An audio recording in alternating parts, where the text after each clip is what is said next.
ಕನ್ನಡ ಜಾಣ ಜಾಣಿಯರ ನಮಸ್ಕಾರ. ಯಾರೆಲ್ಲ ಸೋಷಿಯಲ್ ಮೀಡಿಯಾ ಅಂದ್ರೆ ಮೂಗು ಮುರಿತಿದ್ರು, ಕೆಲವರೆಲ್ಲ ಇದೆಲ್ಲ ದೊಡ್ಡ ಹೋರಾಟನ ಸೋಷಿಯಲ್ ಮೀಡಿಯಿಂದ ಏನಾಗ್ಬಿಡುತ್ತೆ, ಒಂದು ಯೂಟ್ಯೂಬ್ ಇಂದ ಒಂದು ವಿಡಿಯೋ ಮಾಡಿಬಿಟ್ರೆ ಅಥವಾ ಫೇಸ್ಬುಕ್ ಒಂದು ವಿಡಿಯೋ ಹಾಕ್ಬಿಟ್ರೆ, ಏನೊಂದು ಪೋಸ್ಟ್ ಬರ್ದಾಕ್ಬಿಟ್ರೆ ಏನು ದೊಡ್ಡ ಚಳವಳಿನ ಅದರಿಂದ ಏನೋ ಆಗ್ಬಿಡುತ್ತಾ ಆ ಥರ ಮಾತಾಡ್ತಿದ್ದಾರಲ್ಲ. ಇವತ್ತು ಮೂಗಿನ ಮೇಲೆ ಬೆರಳಿಟ್ಕೊಳ್ಳೋ ರೀತಿಯಲ್ಲಿ ಇದು ಏನಪ್ಪ ಇಷ್ಟು ಈ ಮಟ್ಟಕ್ಕೂ ಆಗುತ್ತಾ ಅನ್ನೋ ರೀತಿಯಲ್ಲಿ ಒಂದು ವಿಡಿಯೋ ಕನ್ನಡದ ಇಡೀ ಸಾಮಾಜಿಕ ಜಾಲತಾಣದಲ್ಲಿ ಒಂದು ರೀತಿಯ ಧೂಳು ಇಳಿಸ್ತು ಅಂತ ಹೇಳ್ಬೋದು, ಅಲ್ಲೋಲ್ ಕೊಲ್ಲೋಲ್ ಮಾಡಾಕ್ತು ಅಂತ ಹೇಳ್ಬೋದು.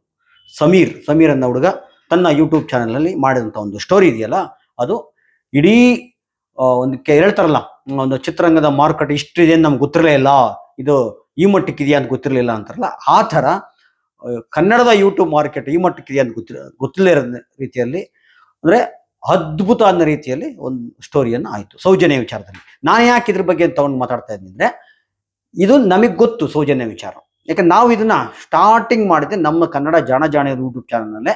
ಅಂದರೆ ಆ ಭಾಗದಲ್ಲಿ ಮಹೇಶ್ ತಿಮ್ರೋಡಿಯವರು ಮಾತಾಡ್ತಾ ಇದ್ರು, ಸರಿ. ಈ ಭಾಗದಲ್ಲಿ ನಮ್ಮ ಹಳೆ ಮೈಸೂರು ಭಾಗ ಅಂತ ಏನು ಹೇಳ್ತೀವಲ್ಲ, ಈ ಭಾಗದಲ್ಲಿ ಮೊಟ್ಟ ಮೊದಲ ಬಾರಿಗೆ ಸೌಜನ್ಯನ, ಅಂದರೆ 2012 ಸಂತೋಷ್ ರಾವ್ ಅಪರಾಧಿ ಅಲ್ಲ ಅಂತ ಬಂದಾಗ, ಆದ್ರೆ ಮತ್ತೆ ಯಾರು ಅನ್ನೋ ಮಟ್ಟದಲ್ಲಿ ಶುರು ಆಯ್ತಲ್ಲ, ಅದನ್ನ ಫಸ್ಟ್ ಸಾಮಾಜಿಕ ಜಾಲತಾಣದಲ್ಲಿ ಮೊಟ್ಟ ಮೊದಲ ಬಾರಿಗೆ ಧ್ವನಿ ಎತ್ತಿದನು ಮಾತಾಡಿದವನು ನಾನೇ. ಆ ಕಾರಣಕ್ಕೆ ಮತ್ತೆ ಅದರಲ್ಲಿ ಒಂದಷ್ಟು ಅಲ್ಲಿ ನಮಗೆಲ್ಲ ಪರಿಚಯ ಇದ್ರು. ಮಹೇಶ್ ತಿಮ್ರೋಡಿ ಇರ್ಬೋದು, ಇವತ್ತೇನು ಹೆಸರು ಓಡಾಡ್ತಾ ಇದೆಯಲ್ಲ, ಗಿರೀಶ್ ಮಠಣ್ಣನ್ ಇರ್ಬೋದು, ಒಡನಾಡಿ ಸಂಸ್ಥೆ ಇರ್ಬೋದು, ಸೌಜನ್ಯ ಕುಟುಂಬ ಇರ್ಬೋದು, ಮತ್ತೆ ಸಂತೋಷ್ ರಾವ್ ಲಾಯರ್ ಮೋಹಿತ್ ಇರ್ಬೋದು, ಇವರೆಲ್ಲರೂ ಸಹ ನಮಗೆ ಪರಿಚಿತರ ಆದ್ರು. ಆ ಕಾರಣಕ್ಕೆ ಈ ವಿಚಾರ ನನಗೆ ಗೊತ್ತಿದೆ ಅನ್ನೋ ಕಾರಣಕ್ಕೆ ಇದ್ರ ಬಗ್ಗೆ ಒಂದಷ್ಟು ಹೇಳಕ್ ಪ್ರಯತ್ನ ಪಡ್ತೀನಿ. ಮೊದಲನೇದಾಗಿ, ಹೌದು, ಈ ವಿಡಿಯೋ ಬಹಳ ದೊಡ್ಡ ಮಾಡ್ತೀನಿ. ಯಾರ್ಯಾರು ಸೋಷಿಯಲ್ ಮೀಡಿಯಾ ನೋಡ್ತಿರ್ಲಿಲ್ಲ, ಗಮನ ಕೊಡ್ತಿರಲಿಲ್ಲ ಅಂಥವ್ರು ಸಹ ನೋಡಂಗಾಯ್ತು. ತುಂಬಾ ಜನ ಅಂದರೆ ಕೋಟಿಗಟ್ಟಲೆ ಅದು ವ್ಯೂಸ್ ಹೋಯ್ತು ಅಂದರೆ ಅದು ನಿಜವಾಗ್ಲೂ ಸಹ ಒಂದು ಅದ್ಭುತನೇ. ಬಹಳ ಚೆನ್ನಾಗಿ ಮಾಡಿದ್ದಾರೆ. ಈ ಹಬ್ಬದಲ್ಲಿ ಮುಂಜಾಗ್ರತೆ ಏನೇನಾಗುತ್ತೆ ಅಂತ ಒಂದಷ್ಟು ವಿಚಾರಗಳನ್ನ ನಾವು ಈಗ ಅದ್ರ ಗಮನ ಕೊಡಬೇಕು, ಮತ್ತೆ ಅದನ್ನ ಎದುರಿಸ್ಲಿಕ್ಕೆ ಸಹ ರೆಡಿ ಆಗಿರ್ಬೇಕು. ಆಯ್ತು, ದೊಡ್ಡ ಹಬ್ಬದಲ್ಲಿ ನಾವು ಕುಚ್ಕೊಂಡು ಹೋಗ್ಬಾರ್ದು. ಈ ಕುಚ್ಕೊಂಡು ಹೋಗೋಕ್ಕಿಂತ ಮುಂಚೆ ಯಾಕೆ ಮುಂಜಾಗ್ರತೆ ಕ್ರಮ ವಹಿಸ್ಬೇಕು ನಾನು ಹೇಳ್ತಾ ಇದ್ದೀನಿ ಅಂದ್ರೆ, ನಮಗೆ ಗೊತ್ತು ಆ ವಿಚಾರದಲ್ಲಿ ನಾವು ಎದುರಿಸ್ತವ್ರೆ ಇದನ್ನೆಲ್ಲ, ದಾಳಿಗೊಳಪಟ್ಟವ್ ನಾನು. ಆ ಕಾರಣ ಕೇಳ್ತಾ ಇರೋದು ಏನೇನಾಗುತ್ತೆ ಅಂತ ಹೇಳ್ತಾ ಇದ್ದೀನಿ. ಯಾಕಂದ್ರೆ ಈಗ ಶುರು ಮಾಡ್ತಾರೆ, ಒಂದಷ್ಟು ಕೂಗುಮಾರಿಗಳಿದ್ದಾವೆ. ಯಾರ್ಯಾರೋ ಈ ಬೆಳಗೆರೆ ಶಿಷ್ಯಂದ್ರು ಮತ್ತೊಬ್ಬರಲ್ಲಿ ಇದ್ದಾರೆ, ಮಹಾನ್ ಭಾವರುಗಳೆಲ್ಲ, ಅವ್ರು ಸ್ಟಾರ್ಟ್ ಮಾಡ್ತಾರೆ ಇವಾಗ. ಆ ಕಾರಣ ಕೇಳ್ತಾ ಇರೋದು. ಮೊದಲನೇದಾಗಿ, ಆಯ್ತು, ಈತ ತುಂಬಾ ಚೆನ್ನಾಗಿ ಮಾಡಿದ್ದಾನೆ, ಅದರಲ್ಲಿ ಒಂದಷ್ಟು ಲೂಪ್ ಹೋಲ್ಸ್ಗಳಿದ್ದಾವೆ. ನಾನು ಇದನ್ನ ಹೇಳಕ್ ಹೋಗಲ್ಲ ಇವಾಗ. ನಾನು ಯಾರಿಗೂ ಆಹಾರ ಕೊಡೋಕೆ ನಾನಂತೂ ರೆಡಿ ಇಲ್ಲ, ಹೇಳಕ್ ಹೋಗಲ್ಲ. ಯಾಕೆ ಹೇಳ್ತಾ ಇದ್ದೀನಿ ಲೂಪ್ ಹೋಲ್ಸ್ಗಳಿದ್ದಾವೆ ಅಂತ ಹೇಳ್ತೀನಿ. ನಾವು ಆ ವಿಚಾರದಲ್ಲಿ ಬಹಳ ಸಕ್ರಿಯ ಒಳಗಿದ್ದರು, ಒಂದಷ್ಟು ದಿವಸ ಬಹಳ ಆ ವಿಚಾರ ಮಾತಾಡಿದವರು. ಆ ಕಾರಣಕ್ಕಾಗಿ ನನಗೆ ಗೊತ್ತು ಅನ್ನೋ ಕಾರಣ ಕೇಳ್ತಾ ಇದ್ದೀನಿ. ಒಂದು. ಎರಡನೇದಾಗಿ, ಇವತ್ತು ಜಾತಿಯ ಕಾರಣಕ್ಕೆ ಬೇರೆ ಬೇರೆ ಸಮಸ್ಯೆಗಳಾಗುವ ಅಪಾಯಗಳಿದೆ. ಅಲ್ಲೇ ಕೆಲವು ಅಲ್ಲೊಬ್ರು ಧ್ವನಿ ಮಾಡ್ತಾ ಇದ್ದಾರೆ. ಅದು ದೊಡ್ಡ ಮಟ್ಟದ ಧ್ವನಿ ಆಗುತ್ತೆ. ಅದು ಯಾರ್ಯಾರು ಪೇಮೆಂಟ್ ಕಾಯ್ತವ್ರೆ ಗೊತ್ತಿಲ್ಲ ನನಗೆ, ಖಂಡಿತ ಆಗುತ್ತೆ ಅದು. ಅದಕ್ಕೆ ನಾವು ಸಜ್ಜಾಗಬೇಕು. ಇವತ್ತು ಸರಿ, ಆತ ಒಂದು ನೋಟಿಸ್ ಕೊಟ್ಟಿದ್ದೆ ದೊಡ್ಡ ವಿಚಾರ, ಅದಕ್ಕೋಸ್ಕರ ಇದು ನಾವೆಲ್ಲ ನಿಂತ್ಕೊಬಿಡ್ತೀವಿ ಅಷ್ಟೇ ಅಲ್ಲ. ಇದು ಸಣ್ಣದಿದು, ಇನ್ನು ದೊಡ್ಡದು ಕಾದಿರುತ್ತೆ. ಅದಕ್ಕೆ ನಾವು ರೆಡಿ ಆಗಬೇಕು, ಮುಂಜಾಗ್ರತೆ ಆಗಿ ಅಂತೇಳಿ ಆ ವಿಚಾರ ನಿಮ್ಗೆ ಬೆಳಕು ಚೆಲ್ಲಕ್ಕೆ ಬರ್ತಾ ಇರೋದು ನಾನು. ಅದು ಜಾತಿಯ ಕಾರಣಕ್ಕಾಗುತ್ತೆ. ನಿಮ್ಗೆ ಗೊತ್ತಿದೆ, ನಾವೆಲ್ಲರೂ ಸಹ ಸೌಹಾರ್ದತೆಗೋಸ್ಕರ, ಸಹಬಾಳ್ವೆಗೋಸ್ಕರ ಯಾರೋ ಒಂದು ಜನಾಂಗ ಇರಲೇಬಾರ್ದು, ಅವ್ರು ಮನುಷ್ಯರೇ ಅಲ್ಲ, ಅವ್ರು ನಿರ್ನಾಮ ಮಾಡೋಕು ಅಂತ ಮಾತಾಡಕ್ ಹೊರಟಿದಾರಲ್ಲ ಅಂತ ಜನಾಂಗ, ಒಂದು ಮುಸ್ಲಿಂ ಜನಾಂಗದಿಂದ ಬಂದಂತ ಹುಡುಗ, ಈ ಹುಡುಗನಿಗೆ ಜಾತಿಯ ಕಾರಣಕ್ಕೆ ಅದಿನ್ಯಾರನೋ, ಈಗ ಆಲ್ರೆಡಿ ಕರ್ನಾಟಕದಲ್ಲಿ ಒಕ್ಕಲಿಗರಿಗೂ ಸಾಬ್ರಿಗೂ ಏನಾರ ಮಾಡಿ ಎತ್ಕಟ್ಟಬೇಕು ಅನ್ನೋ ಹುನ್ನಾರಗಳು ಬಹಳ ದೊಡ್ಡದ ನಡೀತಿರೋ ಸಂದರ್ಭದಲ್ಲಿ, ನಿಮ್ಗೆ ಗೊತ್ತಿದೆ, ಮಂಡ್ಯ ಉರಿಗೌಡ ನಂಜೇಗೌಡ ವಿಚಾರ ಇರ್ಬೋದು, ಅಲ್ಲಿ ಕೆರಗೋಡು ವಿಚಾರ ಇರ್ಬೋದು, ಬೇರೆ ವಿಚಾರದಲ್ಲಿ ಎಲ್ಲರೂ ಸಹ ಮನುಷ್ಯತ್ವ ಇರ್ತಕ್ಕಂಥವ್ರು, ಮಾನವೀಯತೆ ನೆಲೆಯಲ್ಲಿ ಮಾತಾಡ್ತಕ್ಕಂಥವ್ರು ಈ ಸೌಹಾರ್ದತೆಯನ್ನು ಬಯಸ್ತಾರೆ. ಆ ಸೌಹಾರ್ದತೆಯ ಮೂಲಕ ಯಾವುದಕ್ಕೆ ಕಾರಣಕ್ಕೂ ಧಕ್ಕೆ ಬರಬಾರ್ದು, ಅಪಾಯ ಆಗಬಾರ್ದು. ಇವನು ಮುಸ್ಲಿಮನ ಕಾರಣಕ್ಕೆ ಆ ತರ ದಾಳಿಗಳು ನಡೆಯುವ, ದಾಳಿ ಅಂದ್ರೆ ಫಿಸಿಕಲಿ ಅಂತ ಅಲ್ಲ, ಒಟ್ಟಾರೆ ನೋಡ್ತಾ ಇದ್ರಲ್ಲ ಸಾಧ್ಯತೆಗಳಿರುತ್ತೆ. ಮತ್ತೆ ನಾನು ಹೇಳ್ದಂಗೆ ಆ ಇಡೀ ವಿಡಿಯೋದಲ್ಲಿ ಒಂದಷ್ಟು ಅವ್ರಿಗೆ ಬೇಕಾದಂತ ಆಹಾರಗಳು ಅದರಲ್ಲಿದೆ, ಅದನ್ನ ಎತ್ಕೊಂಡು ಮಾತಾಡ್ತಾರೆ ಅನ್ಕೋತೀನಿ.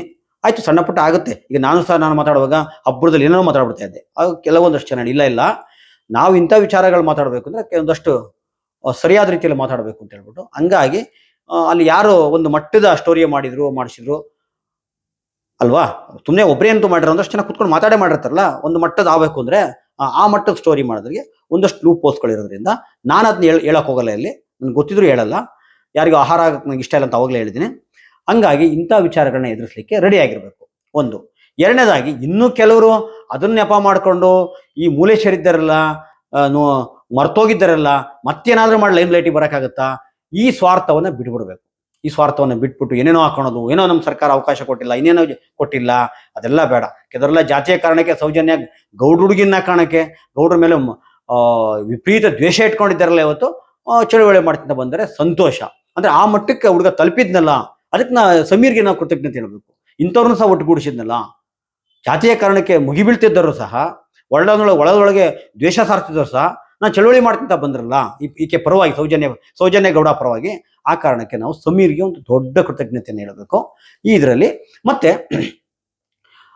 ನಾನು ಈ ಸೌಜನ್ಯ ವಿಚಾರದಲ್ಲಿ ಒಂದಷ್ಟು ನಿಮ್ಗೆ ಹೇಳ್ತಾ ಹೋಗ್ತೀನಿ. 2012ರಲ್ಲಿ ನಿಮ್ ಘಟನೆ ನಡೆಯುತ್ತೆ, ಗೊತ್ತಿದೆ. ಅವಾಗ ಸಂತೋಷ್ ರಾವ್ನ ಬಂಧಿಸ್ತಾರೆ. ಅವಾಗೆಲ್ಲ ದೊಡ್ಡ ಮಟ್ಟದಲ್ಲಾಗಿದ್ದು ಜನವಾದಿ ಮಹಿಳಾ ಸಂಘಟನೆ ದೊಡ್ಡ ಮಟ್ಟದಲ್ಲಿ ಇರ್ತಾರೆ. ಮಹೇಶ್ ತಿಮ್ರೋಡಿ ಅವರು ಇರ್ತಾರೆ, ಖಂಡಿತವಾಗ್ಲೂ ಸಹ ಅವ್ರದ್ದೆಲ್ಲ ಕೊಡುಗೆ ಇದೆ. ಅದಾದ್ಮೇಲೆ ಏನಾಗುತ್ತೆ, ಮೊನ್ನೆ ಬಂತಲ್ಲ, ಅಂದ್ರೆ ಸಂತೋಷ್ ರಾವ್ ಅಲ್ಲ, ಅವನ್ ಕೊಂದಿಲ್ಲ. ಇಲ್ಲಿ ಒಂದು ಸೂಕ್ಷ್ಮ ಅರ್ಥ ಮಾಡ್ಕೋಬೇಕು. ಸಾಕ್ಷಿಗಳ ಕೊರತೆಯಿಂದ ಅಂತ ಅವ್ನು ಬಿಡುಗಡೆ ಮಾಡಿಲ್ಲ, ಸಾಕ್ಷಿಗಳ ಕೊರತೆ ಇಲ್ಲ ಅಂತಲ್ಲ, ಖಂಡಿತವಾಗಿ ಈತ ಮಾಡೇ ಇಲ್ಲ ಅನ್ನೋ ಕಾರಣಕ್ಕೆ ಬಿಡುಗಡೆ ಆಗುತ್ತೆ. ಆವಾಗ ಆ ಬಿಡುಗಡೆ ಆಗ್ಲಿಕ್ಕೆ ಸಹ ಕಾರಣ ಒಬ್ಬ ದೊಡ್ಡ ಹೀರೋ ಇಡೀ ಇದರಲ್ಲಿ, ಮಹೇಶ್ ತಿಮ್ರೋಡಿಂದವರಿಂದ, ಮಟ್ಟಣ್ಣನವರಿಂದ ಹಿಡಿದು, ಒಡನಾಡಿಯಿಂದ ಹಿಡಿದು, ಮಹಿಳಾ ಸಂಘಟನೆಯಿಂದ ಹಿಡಿದು ಎಲ್ಲರೊಂದು ಸಹ ಇದ್ದು, ಇವರೆಲ್ಲರ ನಡುವೆ ಬಹಳ ದೊಡ್ಡ ಹೀರೋ ಅಂದ್ರೆ ಮೋಹಿತ್ ಅನ್ನೋ ಲಾಯರ್. ಯಾಕೆ ಅಂದ್ರೆ ₹1 ದುಡ್ಡು ತಗೊಂಡಲೆ ಸಂತೋಷ್ ರಾವ್ ಪರವಾಗಿ ವಾದ ಮಾಡ್ತಾರೆ. ಅವರು ಸಂತೋಷ್ ರಾವ್ ಪರ ವಾದ ಮಾಡ್ತಾರೆ, ಆಮೇಲೆ ಆತನಿಗೆ ಒಂದಷ್ಟು ಖರ್ಚಿಗೂ ದುಡ್ಡು ಕೊಡ್ತಾರೆ. ಆದ್ರಿಂದ ಇವತ್ತು ನಮ್ಮ ಮೋಹಿತ್ ಲಾಯರ್ನ ಯಾವ ಕಾರಣಕ್ಕೂ ಮರಿಬಾರ್ದು. ಬಹಳ ದೊಡ್ಡ ಹೀರೋ ಇವತ್ತು ಎಲ್ಲರಿಗಿಂತ ಆತ ನನಗೆ ದೊಡ್ಡ ಮಟ್ಟದಲ್ಲಿ ಕಾಣ್ತಾನೆ, ನಿಮಗೂ ಕಾಣಬೇಕು ಅಂತ ಇಲ್ಲ, ನನಗೆ ಕಾಣ್ತಾನೆ. ಆತ ₹1 ತಗೊಂಡಲೆ ಆತನ ಪರವಾಗಿ ಹೋರಾಟ ಮಾಡಿ ಬಿಡುಗಡೆ ಮಾಡಿಸ್ತಾನೆ. ಬಿಡುಗಡೆ ಆಗುತ್ತೆ, ಇವನು ಅಲ್ವೇ ಅಲ್ಲ ಅನ್ನೋ ಕಾರಣಕ್ಕೆ ಬಿಡುಗಡೆ ಆಗುತ್ತೆ. ಹಾಗಾದ್ರೆ ಯಾರು ಅಂತ ಬರುತ್ತೆ. ಯಾರು ಅಂತ ಬಂದಾಗ ಅಲ್ಲಿ ದೊಡ್ಡ ಮಟ್ಟದಲ್ಲಿ ಮಹೇಶ್ ತಿಮ್ರೋಡಿ ಅವ್ರ ನೇತೃತ್ವದಲ್ಲಿ ಆ ವಿಚಾರದಲ್ಲಂತೂ ತಿಮ್ರೋಡಿ ಅವರಿಗೆ ನಾವು ನೆನೆಸ್ಕೊಳ್ಳಬೇಕು. ದೊಡ್ಡ ಮಟ್ಟದ ಧ್ವನಿ ಎತ್ತಿ ಗಟ್ಟಿಯಾಗಿ ನಿಂತರು, ಇವತ್ತು ನಿಂತಿದ್ದಾರೆ ಮಹೇಶ್ ತಿಮ್ರೋಡಿ ಅವರು, ಎರಡನೇ ಮಾತೇ ಇಲ್ಲ. ಈ ಭಾಗದಲ್ಲಿ ಅದನ್ನ ಸೋಷಿಯಲ್ ಮೀಡಿಯಾದಲ್ಲಿ ಫಸ್ಟ್ ಶುರು ಮಾಡಿದ್ರೆ ನಾನೇ, ನಮ್ಮ ಕನ್ನಡ ಜಾಣ ಯೂಟ್ಯೂಬ್ ಚಾನಲ್ ನಾನು, ಮತ್ತೆ ನಮ್ಮ ಪ್ರಭಾ ಬೆಳವಂಗ್ಲ ಅಂತ ಹೇಳ್ಬಿಟ್ಟು ಮಹಿಳಾ ಸಂಘದ ಒಬ್ರು, ನೀವು ನೋಡಿರ್ಬೇಕು, ಹಲವಾರು ವಿಡಿಯೋಗಳು ಮಾಡ್ತಾ ಹೋದ್ವಿ. ಆಮೇಲೆ ಈ ದಿನ .com ಬರುತ್ತೆ. ಆಮೇಲೆ ಒಡನಾಡಿಯವ್ರು ಬರ್ತಾರೆ. ಆದ್ರೆ ಒಡನಾಡಿಯವ್ರು ಬಂದಾಗ ಅದು ಕಾನೂನಾತ್ಮಕವಾಗಿ ನೋಡ್ತಾರೆ. ಕಾನೂನಾತ್ಮಕವಾಗಿ ಫಸ್ಟ್ ಇದೇ ಹಳೆ ಮೈಸೂರು ಭಾಗದಲ್ಲಿ ಸಾರ್ವಜನಿಕ ಪ್ರತಿಭಟನಾ ಸಭೆ ಅಂತ ನಡೆದಿದ್ರೆ ಅದು ಮೈಸೂರಿನಲ್ಲಿ ಗಾಂಧಿ ಚೌಕದಲ್ಲಿ ದೊಡ್ಡ ಸರ್ಕಲ್ ಆಗುತ್ತೆ, ದೊಡ್ಡ ಪ್ರತಿಭಟನೆ ಆಗುತ್ತೆ, ಎಲ್ಲರೂ ಬರ್ತಾರೆ. ಆವತ್ತು ನನ್ನ ಮೇಲೆ ದಾಳಿ ಆಗುತ್ತೆ. ಮೈಸೂರು ಸಿಟಿ ಬಸ್ ಸ್ಟ್ಯಾಂಡ್ ಕ್ಯಾಂಟೀನಲ್ಲಿ ದಾಳಿ ಆಗುತ್ತೆ. ಯಾರು ಅಂತ ಹೇಳ್ತೀನಿ, ಅದೇ ಮನುಷ್ಯ. ನಾನು ಅದನ್ನ ದೊಡ್ಡ ಮಟ್ಟದಲ್ಲಿ ಎಲ್ಲೋ ಹೇಳ್ಕೊಳಕ್ ಹೋಗೋದು, ಅದನ್ನ ಬಿಂಬಿಸ್ಕೊಳಕ್ ಹೋಗೋದು ನಾನು ಮಾಡಲ್ಲ. ನನಗದು ಪ್ರಯಾರಿಟಿನೇ ಆಗಿರಲ್ಲ, ನನಗದು ಮುಖ್ಯನೇ ಆಗಿರಲ್ಲ. ನನಗೆ ಸೌಜನ್ಯ ಆ ವಿಚಾರ ಮುಖ್ಯ ಆಗುತ್ತೆ ವಿನಃ ನಾನೇನೋ ವೈಯಕ್ತಿಕವಾಗಿ ನನ್ನ ಹೆಸರು ಎಲ್ಲಿ ಹೇಳ್ಕೊಬಿಡ್ಬೇಕು, ನನಗೆ ಹಿಂಗಾಯ್ತು ಪ್ರಚಾರ ಪಡ್ಕೋಬೇಕು, ನನ್ಗೆ ಬೇಕಾಗಿರಲಿಲ್ಲ. ಅದೇ ವ್ಯಕ್ತಿ ಮತ್ತೆ ಬೆಂಗಳೂರಲ್ಲಿ ಫ್ರೀಡಂ ಪಾರ್ಕ್ ಅಲ್ಲಿ ಸಹ ಇದೇ ಮಹಿಳಾ ಸಂಘಟನೆಯವರು ಒಂದು ಪ್ರತಿಭಟನೆ ಹಮ್ಮಿಕೊಂಡಿರ್ತಾರೆ. ಅವತ್ತು ತಿಮ್ರೋಡಿನೂ ಇರ್ತಾರೆ, ಒಡನಾಡಿಯವರು ಇರ್ತಾರೆ, ಸೌಜನ್ಯ ಫ್ಯಾಮಿಲಿ ಇರ್ತಾರೆ, ಎಲ್ಲರೂ ಇರ್ತಾರೆ. ಅವತ್ತು ಸಹ ನನ್ನ ಮೇಲೆ ಆತ ಒಂದು ಪ್ಲಾನ್ ಮಾಡಿಕೊಂಡು ದಾಳಿ ಮಾಡಕ್ ಬಂದಿರ್ತಾನೆ. ಅವನ ಉದ್ದೇಶ ನಮ್ಮ ಕಡೆಯಿಂದ ಯಾರಾದ್ರೂ ಅವ್ನು ಹೊಡಿಬೇಕು, ಅವ್ನು ನಮ್ಗೆ ಕೇಸ್ ಬುಕ್ ಮಾಡಬೇಕು, ಈ ತರ ತುಂಬಾ ಪ್ಲಾನ್ ಇರುತ್ತೆ. ನಾನು ತುಂಬಾ ತಾಳ್ಮೆ ತಗೋತೀನಿ, ಯಾಕೆಂದ್ರೆ ಗೊತ್ತಿದೆ ನಮಗೆ ಕುವೆಂಪು ಹೋರಾಟದಲ್ಲಿ ಏನೆಲ್ಲ ಆಯ್ತು ಅಂತ ಹೇಳ್ಬಿಟ್ಟು ಆ ಅನುಭವ ನನಗಿರುತ್ತೆ. ಹಂಗಾಗಿ ನಾನು ದುಡ್ಕಕ್ ಹೋಗಲ್ಲ, ಅದನ್ನ ನಾನು ಎಲ್ಲೂ ಪ್ರಚಾರ ಮಾಡಕ್ ಹೋಗಿಲ್ಲ. ಕೊನೆಗೆ ಅವನೇ ತಗಲಾಕತ್ತಾನೆ. ಹೆಂಗ್ ತಗಲಾಕತ್ತಾನೆ ಅಂದ್ರೆ, ಸೌಜನ್ಯ ತಮ್ಮನ್ನ ತಳ್ಳಾಡಕ್ ಹೋಗಿ ಧರ್ಮಸ್ಥಳದಲ್ಲಿ ಅವ್ನು ಯಾರೋ ವೀರೇಂದ್ರ ಜೈನ್ ಅನ್ನನ್ನು ತಗಲಾಕತ್ತಾನೆ. ಕೊನೆಗೆ ಇವತ್ತು ಅವನ ಮೇಲೆ ಕೇಸ್ ಇದೆ, ಸರಿನಾ? ಇದು ಆಮೇಲೆ ಇದು ಒಡನಾಡಿಯವರು ಬಂದ್ಮೇಲೆ ಇದಕ್ಕೆ ಬೇರೆ ತರದ ಒಂದು ಲೀಗಲ್ಲಿ ಕಾನೂನಾತ್ಮಕ ಏನೆಲ್ಲ ಮಾಡ್ಬೋದು ಅಂತ ಬಂತು. ಈಗ ಒಡನಾಡಿ ಹಿಂದೆ ಸರಿದಿರ್ಬೋದು, ಬೇರೆ ಬೇರೆ ಕಾರಣಗಳು ಬೇರೆ ಇದೆ. ಒಡನಾಡಿಯವರು ಸಂತೋಷ್ ರಾವ್ ಮನೆಗೆ ಹೋಗ್ತಾರೆ. ಅವ್ರ ತಂದೆ ಎಷ್ಟು ಡಿಸ್ಟರ್ಬ್ ಆಗಿರ್ತಾರೆ, ಎಷ್ಟು ಸಹ ಮನೆ ಒಂದು ಕೋಳಿ ಗೂಡ್ ತರ ಆಗಿರುತ್ತೆ. ಆ ಮನೆಯೆಲ್ಲ ಕ್ಲೀನ್ ಮಾಡಿಸಿ, ಸುಣ್ಣ ಬಣ್ಣ ಹೊಡಿಸಿ, ಅವತ್ತು ಬಟ್ಟೆ ತಂದು ಕೊಟ್ಟವ್ರಿಗೆಲ್ಲ ಅದೆಲ್ಲ ಒಡನಾಡಿ ಸಂಸ್ಥೆ ಮಾಡ್ತಾರೆ. ಮತ್ತೆ ಅಲ್ಲಿ ಪದೇ ಹೇಳ್ತಾ ಇರ್ತೀವಲ್ಲ, ಡಬಲ್ ಮರ್ಡರ್ ಅಂತ ನಾರಾಯಣ ಮತ್ತು ಯಮುನಾ ಮಾವುತ ಅಣ್ಣ ತಂಗಿ ಆ ವಿಚಾರ ಇಟ್ಕೊಂಡು ಕಂಪ್ಲೇಂಟ್ ಕೊಟ್ಟು ಕೋರ್ಟ್ಗೆ ಹೋಗಿ ಅವ್ರು ಇವತ್ತು ಯಾರು ಗಣೇಶ್ ಅಂತ ಬದುಕಿದ್ದಾನೆ ಇವತ್ತು ಸಹ, ಅವ್ರ ಮಗ, ಅವನ ಮುಖಾಂತರ ಕಂಪ್ಲೇಂಟ್ ಕೊಡಿಸ್ಕೊಂತ ಹೋಗ್ತಾರೆ. ಆದ್ರೆ ಆತನ ತಡೆದಂತ ಶಕ್ತಿಗಳು ಯಾವ ಗೊತ್ತಿಲ್ಲ, ಅದನ್ನ ಕೇಳ್ಬೇಡಿ. ಆಮೇಲೆ ಈ ತರ ಒಡನಾಡಿಯವರು ಹೋಗ್ತಾರೆ. ಮತ್ತೆ ಅಲ್ಲಿ ಇಷ್ಟೇ ಅಲ್ಲ, ಸೌಜನ್ಯ ಅಷ್ಟೇ ಅಲ್ಲ, ಡಬಲ್ ಮರ್ಡರ್ ಅಷ್ಟೇ ಅಲ್ಲ, ಕಳೆದ 10 ವರ್ಷದಲ್ಲಿ ಅಸಹಜ ಸಾವುಗಳು ಅಂತ ಯಾವ ವಯಸ್ಸಿನರು, ಗಂಡಸರೆಷ್ಟು ಹೆಂಗಸರೆಷ್ಟು, ಇದು ಎಲ್ಲವೂ ಸಹ ಬೆಳಕಿಗೆ ತರ್ತಾರೆ. ಅಂದ್ರೆ ಸುಮಾರು 462 ಏನೋ ಬೆಳಕಿಗೆ ಬರುತ್ತೆ. ಇದನ್ನೆಲ್ಲ ಒಡನಾಡಿ ಸಂಸ್ಥೆಯವರು ಅದನ್ನ ಅಂಕಿಅಂಶ ಸಮೇತ ಬೆಳಕು ಚೆಲ್ತಾ ಹೋಗ್ತಾರೆ. ಇದು ಒಡನಾಡಿಯವರ ಒಂದು ಕೊಡುಗೆ ಅಂತ ಹೇಳ್ಬೋದು, ಮತ್ತೊಂದು ಹೇಳ್ಬೋದು. ಆಮೇಲೆ ನಾನು ಹೇಳಿದೆ 2017 ಜನವಾದಿ ಮಹಿಳಾ ಸಂಘಗಳು, ಅದು ಅಲ್ಲದಲ್ಲೂ ಸಹ ಸಂತೋಷ್ ರಾವ್ ಅಲ್ಲ ತೀರ್ಪು ಬಂದಾಗಲೂ ಸಹ ಹಲವಾರು ಮಹಿಳಾ ಸಂಘಟನೆಗಳು ಇವರೆಲ್ಲ ಸಹ ಬೆಳ್ತಂಗಡಿಯಲ್ಲೂ ಸಹ ಹೋಗಿ ಪ್ರತಿಭಟನೆಗಳು ಮಾಡ್ತಾರೆ, ಕಾರ್ಯಕ್ರಮಗಳು ಮಾಡ್ತಾರೆ. ತಿಮ್ರೋಡಿಯವರು ದೊಡ್ಡ ಮಟ್ಟದಲ್ಲಿ ಮಾಡ್ತಾರೆ. ಈ ಕ್ಷಣಕ್ಕೂ ಮಾಡ್ತಾ ಇದ್ದಾರೆ. ಜೀವಂತವಾಗಿಟ್ಟರು ತಿಮ್ರೋಡಿಯವರೇ, ಎರಡೇ ಮಾತೇ ಅಲ್ಲ. ಇಷ್ಟರ ನಡುವೆ ಇಷ್ಟೆಲ್ಲ ಆಗ್ಬೇಕು ಸಹ ಮಹೇಶ್ ಯಾರು ಈ ಗಿರೀಶ್ ಮಟ್ಟಣ್ಣನವ್ರು ಹೆಸರು ಎಲ್ಲೂ ಇರಲಿಲ್ಲ. ಅವ್ರು ಬಂದಿರಲಿಲ್ಲ. ಅವ್ರಿಗೆ ನಡಂತದಲ್ಲಿ ಬಂದರು. ಇವತ್ತು ಹುಡುಗ ಅವ್ರ ಹೆಸರು ತಗೊಂಡಿದ್ದಾನೆ, ಓಕೆ. ಆದ್ರೆ ನಾನು ಹೇಳ್ತಾ ಇರೋದು ಇಷ್ಟೆಲ್ಲ ಆಯ್ತಲ್ಲ, ಗಿರೀಶ್ ಮಟ್ಟಣ್ಣನವ್ರು ಇನ್ನೂ ಎಂಟ್ರಿ ಆಗಿರಲಿಲ್ಲ. ನಂತರ ಇವರು ಎಂಟ್ರಿ ಆಗ್ತಾರೆ. ಅದಕ್ಕೆ ನನಗೆ ಅವರು ಸಹ ಪರಿಚಿತರೇ, ಗಿರೀಶ್ ಮಟ್ಟಣ್ಣನವರು ಸಹ ಪರಿಚಿತರೇ. ಆಮೇಲೆ ನಾನು ಅವಾಗಲೇ ಹೇಳಿದೆ, ಇದ್ರ ನಡುವೆ ನಾವು ಬಹಳ ಕೃತಜ್ಞರಾಗಬೇಕಾಗಿರೋದು ಮೋಹಿತ್ ಅನ್ನುವ ಲಾಯರ್ಗೆ ಅಂತ ಹೇಳ್ಬಿಟ್ಟು. ಸಂತೋಷ್ ರಾವ್ನ ಫ್ರೀಯಾಗಿ ಕೇಸ್ ನಡೆಸಿದವರು, ವರ್ಗ ಕರ್ಕೊಂಬಂದವರು, ಅವ್ನು ಖರ್ಚು ದುಡ್ಡು ಕೊಟ್ಟಂತವ್ರೆ ಮೋಹಿತ್ ಅವರು. ಇಲ್ಲಿ ನಾವು ಒಂದಷ್ಟು ವಿಚಾರ ಪದೇ ಪದೇ ಬರ್ತಾ ಇರುತ್ತೆ. ದೇವ್ರ ಶಿಕ್ಷೆ ಕೊಡ್ತೇನೆ, ದೇವ್ರ ಶಿಕ್ಷೆ ಕೊಡ್ತಾನೆ, ಅಲ್ಲ ಅಣ್ಣಪ್ಪ ಇಲ್ವಾ, ಮಂಜುನಾಥ ಇಲ್ವಾ? ನಿಜವಾಗ್ಲೂ ನೀವು ದೇವ್ರು ನಂಬ್ತೀರಾ? ದೇವ್ರ ನಂಬರಾದ್ರೆ ದೇವ್ರಿಗೆ ಶಿಕ್ಷೆ ಕೊಡ್ತಾನೆ ಅಂದ್ರಾದ್ರೆ ಕೊಟ್ಟಿದ್ದಾನೆ ಆಲ್ರೆಡಿ. ನಾನು ಹೇಳ್ತೀನಿ ಕೊಟ್ಟಿದ್ದಾನೆ ಅಂತ ಹೇಳ್ಬಿಟ್ಟು. ದೇವರು ಶಿಕ್ಷೆ ಕೊಟ್ಟಾಯ್ತು, ನೀನು ಅದನ್ನ ನಂಬಿದ್ರೆ. ಇಲ್ಲ ನಾನು ದೇವರೆಲ್ಲ ತಲೆ ಕೆಡ್ಸ್ಕೊಳಲ್ಲ, ನಮ್ಮ ಕಾನೂನು ಸಂವಿಧಾನ ನಾವೇನ್ ನಂಬ್ತೀವಿ ಅಂದ್ರೆ ಅದಕ್ಕೆ ಬದ್ಧವಾಗಿರ್ಬೇಕು. ಕೆಲವರು ಕಾನೂನು ಗೊತ್ತಿಲ್ಲ, ಒಂದಷ್ಟು ಮಾತಾಡ್ತಾ ಇರ್ತಾರೆ. ಇಲ್ಲ ಯಾರನ್ನ ಲಾಯರ್ ಕೂರ್ಸ್ಕೊಂಡು ಕೇಳಿ, ಇಲ್ಲ ರಾಜ್ಯ ಸರ್ಕಾರಿ CBI ಇದೆ ಅದು ಕೇಸು, ರಾಜ್ಯ ಸರ್ಕಾರ ಏನ್ ಮಾಡ್ಬೋದು, SIT ಆಗುತ್ತಾ, ಸಾಧ್ಯತೆ ಇದೆಯಾ ಇಲ್ವಾ ಏನು ಅಂತ ಹೇಳ್ಬಿಟ್ಟು ಲೀಗಲ್ ಎಕ್ಸ್ಪರ್ಟ್ಗಳನ್ನ ಕೂತ್ಕೊಂಡು ಕೇಳಬೇಕು. ನಾವು ಒಟ್ಟಾರೆ ಸುಮ್ಮನೆ ಗಾಳಿಲಿ ಗುಂಡು ಹೊಡಿಯಕ್ಕಾಗಲ್ಲ. ಏನೇನೋ ಕೂತ್ಕೊಂಡು ಅಯ್ಯೋ ನಮ್ಗೆ ಅದು ಜಾಗ ಕೊಟ್ಟಿಲ್ಲ, ಮತ್ತಿನ್ನೇನೋ ಕೊಟ್ಟಿಲ್ಲ, ಯಾರ್ದೋ ಇದ್ರಲ್ಲಿ ನಮ್ ಬೇಳೆ ಬೇಸ್ಕೊಳಕ್ ಹೋಗ್ಬಾರ್ದು. ಇಲ್ಲಿ ಇದು ನಿಜವಾಗ್ಲೂ ಸಹ ಬದ್ಧತೆ ಇರಬೇಕು, ಬದ್ಧತೆ ಇಟ್ಕೊಂಡು ಮಾಡಬೇಕು. ಸುಮ್ಮನೆ ಗಾಳಿಲಿ ಗುಂಡು ಹೊಡಿಬಾರ್ದು. ಎಲ್ಲಿ ಬೇಕಾದ್ರೂ ಮಾಡ್ಬೋದು, ಅದನ್ನ ಅದೇ ಜಾಗದಲ್ಲಿ ಮಾಡ್ಬೇಕು ಅಂತೇನಿಲ್ಲ ಅಲ್ವಾ? ಆಮೇಲೆ ಇದೇ ಸೌಜನ್ಯ ಕುಟುಂಬವನ್ನು ಚುಂಚನಗಿರಿಗೂ ಬರ್ತಾರೆ, ನಿರ್ಮಲಾನಂದ ಸ್ವಾಮಿ ಹತ್ರಕ್ಕೂ ಬರ್ತಾರೆ. ಅದರಲ್ಲಿ ಏನೂ ಆಗಲ್ಲ, ಓಪನ್ ಆಗಿರ್ತೀನಿ. ಇವತ್ತು ಒಕ್ಕಲಿಗರುಗಳು ಇಲ್ಲಿ ಬರೀ ಬೆಂಗಳೂರು ಹಳೆ ಮೈಸೂರು ಭಾಗ ಒಕ್ಕಲಿಗರು ಆದ್ರೂ ಅನ್ಯಾಯ ಮಾತ್ರ, ಬೇರೆ ಯಾರೋ ಒಕ್ಕಲಿಗರೇ ಅಲ್ಲ ಅನ್ನೋ ತರದಲ್ಲಿ ಒಕ್ಕಲಿಗರ ಸಂಘಟನೆಗಳು ನಡ್ಕೊತಾ ಇದ್ದಾವೆ, ಒಕ್ಕಲಿಗರ ಲೀಡರ್ಗಳು ನಡ್ಕೊತಾ ಇದ್ದಾರೆ. ಸ್ವಾಮೀಜಿಯವರು ಅದಕ್ಕೆ ಗಮನ ಕೊಡ್ಲಿಲ್ಲ ಅನ್ನೋದು ಸಹ ದುರಂತ. ಅದನ್ನು ಹೇಳ್ಬೇಕಾಗುತ್ತೆ. ಅದಕ್ಕೆ ಹೇಳಿದಿರೋದು, ನಮ್ಗೆ ಇಲ್ಲ ಕಾನೂನು ಪರಿಭಾಷೆಯಲ್ಲಿ ಮಾತಾಡ್ತೀರಾ, ಕರೆಕ್ಟಾಗಿ ಮಾತಾಡಿ. ಇಲ್ಲ ಹೋರಾಟ ಮಾಡ್ತೀರಾ, ಸಾಮಾಜಿಕವಾಗಿ ಗೊತ್ತಿರಬೇಕು. ಯಾವುದೂ ಗೊತ್ತಿಲ್ಲ ಒಟ್ಟರಾಶಿ ಮಾತಾಡೋಕ್ಕಾಗಲ್ಲ, ಒಟ್ಟರಾಶಿ ನಾವು ವೈಯಕ್ತಿಕ ತೀರ್ಸ್ಕೊಳಕ್ಕಾಗಲ್ಲ. ಒಟ್ಟಾರೆ ನಾನು ಹೇಳ್ತಾ ಇರೋದು, ಸಮೀರ್ ಸಂಚಲನ ಮೂಡಿಸಿದಾನೆ. ಯಾರ್ಯಾರೋ ನಮ್ಗೆ ನೋಡಲ್ಲ, ನೋಡ್ದಿದ್ದರಿಗೆಲ್ಲ ಸಹ ಎಲ್ಲರಿಗೂ ಸಹ ತುಂಬಾ ದೊಡ್ಡ ಮಟ್ಟದಲ್ಲಿ ಮನಸ್ಸನ್ನು ಸಹ ಕಲ್ಕಿದ್ದಾನೆ, ತಟ್ಟಿದ್ದಾನೆ.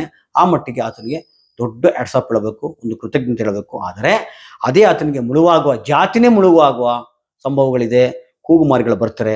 ಈಗ ಇದೇ ವಸಂತ್ ಗಿರಿಯಾರ್ ಅಂತ ಒಬ್ಬ, ಈ ಸೌಜನ್ಯ ಉಲ್ಟಾ ಅಂದ್ರೆ ಹೇಳಿದ್ರಲ್ಲ ಯಾರೋ ಅವ್ನ ಗೌಡನ್ನ, ನಾವು ನೇರವಾಗಿ ಹೇಳಿದ್ವಿ. ನಿಜ ಹೇಳ್ಬೇಕು ಅಂದ್ರೆ ಇವ್ರು ಇಂಡೈರೆಕ್ಟ್ ಆಗಿ ಇವತ್ತು ಗೌಡ್ರ ಕುಟುಂಬ ಅಂತ ಹೇಳ್ತಿದ್ರಲ್ವಾ, ನಾನು ನೇರವಾಗಿ ಹೆಗಡೆ ಹೆಸರೇ ಹೇಳಿ ಮಾತಾಡಿದೆ. ನಾನು ಹೆಸರನ್ನೇ ಹೇಳಿ ಮಾತಾಡಿದೆ. ಈ ಯಾರೋ ಒಂದು ಟಿವಿ ನೀವು ಸ್ಯಾಟಲೈಟ್ ಟಿವಿ ಅವನು, ಮತ್ತೆ ಅವನು ವಸಂತ್ ಗಿಳಿಯಾರು, ಇನ್ನೊಂದಷ್ಟು ಜನ ಎಲ್ಲ ಬೋಳಕ್ ಶುರು ಮಾಡ್ಬಿಟ್ರು. ಆವಾಗ ನಂಗೆ ಪರಿಚಿತ ಒಬ್ಬರಿಗೆ, ನೋಡಿ ನಿಮಗೆ ಪರಿಚಯ ಅಂತೆ ವಸಂತ್ ಗಿಳಿಯಾರು, ದಯವಿಟ್ಟು ನೀವು ಅವನ ಬಗ್ಗೆ ಮಾತಾಡಿದಾಗ ಅವ್ರು ಹೇಳ್ತಾರೆ, ನನಗೆ ಗೊತ್ತು, ಖಂಡಿತ ಚೆನ್ನಾಗಿ ಗೊತ್ತು, ನಾವೆಲ್ಲ ರವಿ ಬೆಳಗೆರೆ ಹತ್ರ ಇದ್ವಿ, ಹಂಗ ಅವನ ಬಗ್ಗೆ ಡೀಟೇಲ್ ಗೊತ್ತು, ಆದ್ರೂ ನಾನು ಮಾತಾಡಲ್ಲ. ಯಾಕೆ ಮಾತಾಡಲ್ಲ ಅಂದ್ರೆ ನನ್ನ ಸ್ನೇಹಿತ ಆಗಿದ್ದ, ನನಗೆ ಪರಿಚಯ ಅವನು, ಆ ಪರಿಚಯ ಇರೋ ಕಾರಣಕ್ಕೆ ಅವ್ನು ಮಾತಾಡಲ್ಲ ಅಂದ್ರು. ನಾನು ಹೇಳ್ತಾ ಇರೋದು ಇವತ್ತು ಅಲ್ವಾ? ಹಂಗಾಗಿ ಡಬಲ್ ಸ್ಟ್ಯಾಂಡ್ ಇರಬಾರ್ದು, ಒಂದೇ ಇರಬೇಕು. ಅದೇನ್ ಬೇಕಾದ್ರೂ ಆಗ್ಲಿ, ಇಲ್ಲಿಂದ ನಂಗೆ ವ್ಯೂಸ್ ಬರುತ್ತಾ, ಜನಪ್ರಿಯತೆ ಬರುತ್ತಾ, ಇನ್ನೇನೋ ಸಿಗುತ್ತಾ, ಅಥವಾ ನನ್ನ ಇಷ್ಟು ದಿವಸ ಹೋರಾಟಗಾರನಾಗ ಮರ್ತು ಬಿಟ್ಟಿದ್ರು ಜನ, ಇವತ್ತಿದ್ದು ಇಟ್ಕೊಂಡು ಮುಂದಕ್ಕೆ ಹೋಗ್ಬೋದಾ, ಇನ್ನೇನೋ ಹೋಗ್ಬೋದಾ, ಈ ಗಿಮಿಕ್ಗಳು ನಡೆಯಲ್ಲ. ಬೇಡ ಮಾಡಕ್ಕೂ ಹೋಗ್ಬಾರ್ದು ಅದೆಲ್ಲ. ನಮ್ಮ ಕುವೆಂಪು ಹೇಳ್ದಂಗೆ ಎದೆಯ ಧನಿಗೂ ಮಿಗಿಲು ಅಂತಿದೆಯಲ್ಲ, ನನ್ನ ಎದೆಯ ಧನಿಗಿದೆಯಲ್ಲ, ಉತ್ತರ ಕೊಡ್ಬೇಕಾಗುತ್ತೆ. ನಾನು ಈಗಲೂ ಹೇಳ್ತಾ ಇದ್ದೀನಿ, ನಿಮ್ಮ ದೇವರ ರಾಜ್ಯದಲ್ಲಿ ಶಿಕ್ಷೆ ಆಗಾಯ್ತು, ನ್ಯಾಯ ಸಿಕ್ತು ದೇವರ ರಾಜ್ಯದಲ್ಲಿ, ದೇವ್ರು ನಂಬೋರ್ಗೆ. ಇಲ್ಲ ನಾನು ಕಾನೂನು ನಂಬ್ತೀನಿ ಅಂದ್ರೆ ಸಿಕ್ಕಿಲ್ಲ. ಆದ್ರೆ ಈಗ ಗೌರಿ ಲಂಕೇಶ್ಗೆ ಗೊತ್ತಿದೆ ನಿಮ್ಗೆ, ದಾಬೋಲ್ಕರು, ಗೋವಿಂದ್ ಪನ್ಸಾರೆ, ಮತ್ತೆ ಕಲಬುರ್ಗಿ ಅವ್ರ ಹತ್ಯೆ ಆಯ್ತು, ಯಾವನೂ ಸಿಗಾಕೊಂಡಿಲ್ಲ. ಗೌರಿ ಲಂಕೇಶ್ ಸಾಯಿಸಿದ್ರಲ್ಲ, ಅವ್ರು ಆ ಮುಖಾಂತರ ಎಲ್ಲ ಸಿಗಾಕೊಂಡ್ರು. ಹಾಗಾಗಿ ಸೌಜನ್ಯ ಮುಖಾಂತರನೇ ಸಿಗದೆ ಇರ್ಬೋದು, ನಿಮ್ಗೆ ಬೇರೆ ಮುಖಾಂತರ ಸಿಗುತ್ತೆ. ಅಲ್ಲಿ ಡಬಲ್ ಮರ್ಡರ್ ಇಟ್ಕೊಂಡು ಹೋಗಿ ನೀವು ಸೀರಿಯಸ್ ಆಗಿ ಡಬಲ್ ಮರ್ಡರ್ ಇಟ್ಕೊಂಡು ಹೋದ್ರೆ ಅಲ್ಲಿ ಖಂಡಿತ ಇವ್ರಿಗೆ ಶಿಕ್ಷೆ ಆಗುತ್ತೆ. ಆ ಮುಖಾಂತರ ಎಲ್ಲರಿಗೂ ಶಿಕ್ಷೆ ಆಗುತ್ತೆ. ನಾವು ಆ ಕಡೆಗೂ ಗಮನ ಕೊಡಬೇಕು. ಹಂಗಾಗಿ ಇಲ್ಲಿ ಕುತಂತ್ರಗಳು ಮತ್ತೊಂದು ಬಿಟ್ಟು, ನಮ್ಮ ವೈಯಕ್ತಿಕ ಹಿತಾಸಕ್ತಿಗಳನ್ನ ಬಿಟ್ಟು, ನಮ್ದೇನೋ ಅಜೆಂಡಾ ಇದೆ, ಇನ್ಯಾರಿಗೋ ಸೇರ್ತಿಸ್ಕೋಬೇಕು, ಇನ್ನೇನೋ ಮಾತಾಡಬೇಕು, ಅದ್ಯಾವುದೂ ಅಲ್ಲ. ಪ್ರಾಮಾಣಿಕವಾಗಿ ಇವ್ರನ್ನ ಹೊಡಿಬೇಕು. ಇವ್ರು ಮಾಡಿರೋ ಅನ್ಯಾಯಗಳನ್ನ, ದಗಲ್ಬಾಜಿತನಗಳನ್ನ ಜಗತ್ತಿಗೆ ಬೆತ್ತಲೆ ಮಾಡಬೇಕು ಅಂತಿದ್ರೆ ಹಲವಾರಿದೆ, ಅದಕ್ಕೂ ಗಮನ ಕೊಡಬೇಕು. ಆ ನಿಟ್ಟಲ್ಲಿ ನಾವು ಹೋದ್ರೆ ನ್ಯಾಯ ಸಿಗುತ್ತೆ ಅಂತ ಹೇಳ್ತಾ, ನಾನು ಅವಾಗಲೇ ಹೇಳಿದ್ನಲ್ಲ, ಈ ವಿಚಾರದಲ್ಲಿ ನಾವೆಲ್ಲ ಧ್ವನಿ ಎತ್ತಿದ್ವಿ. ಇವತ್ತು ಸಹ ನಮ್ಗೆ ಗೊತ್ತು, ಅದು ಕಾನೂನು. ನಿಮಗೆ ಕೋರ್ಟು ಸಾಕ್ಷಿನೇ ಕೇಳೋದು, ನೀವು ಹೊರಗಡೆ ಎಷ್ಟೇ ಮಾಡ್ಬೋದು, ಏನೇ ಮಾಡ್ಬೋದು, ಸಾಕ್ಷಿನೇ ಕೇಳೋದು. ಒಂದಂತೂ ನಿಜ, ಇಡೀ ಸೋಷಿಯಲ್ ಮೇಲೆ ಹಲ್ಚಲ್ ಹೇಳೋ ಥರ ಮಾಡಿದಂಥ ಸಮೀರ್ಗೆ ನಾನು ಮತ್ತೆ ಥ್ಯಾಂಕ್ಸ್ ಹೇಳ್ತೀನಿ. ಆದರೆ ಇದ್ರ ಜೊತೆಗೆ, ಥ್ಯಾಂಕ್ಸ್ ಹೇಳೋದ್ರ ಜೊತೆಗೆ ಮುಂಬರುವ ಅಪಾಯಗಳು ಸಹ ಹಿಂಗಿದೆ, ಈ ಕಾರಣಕ್ಕಿದೆ. ಆವಾಗ ನಾವು ಅವನ ಜೊತೆ ನಿಂತ್ಕೋಬೇಕು. ಆ ಅಪಾಯಗಳನ್ನು ತಡೀಲಿಕ್ಕೆ ಈ ಸಮೀರ್ ಅಂತವ್ರನ್ನ ಜೊತೆಲಿ ನಾವು ನಿಂತ್ಕೋಬೇಕು ಅಂತ ಹೇಳ್ತಾ ನನ್ನ ಮಾತು ಮುಗಿಸ್ತೀನಿ. ಎಲ್ರಿಗೂ ಸಹ ನಮಸ್ಕಾರ.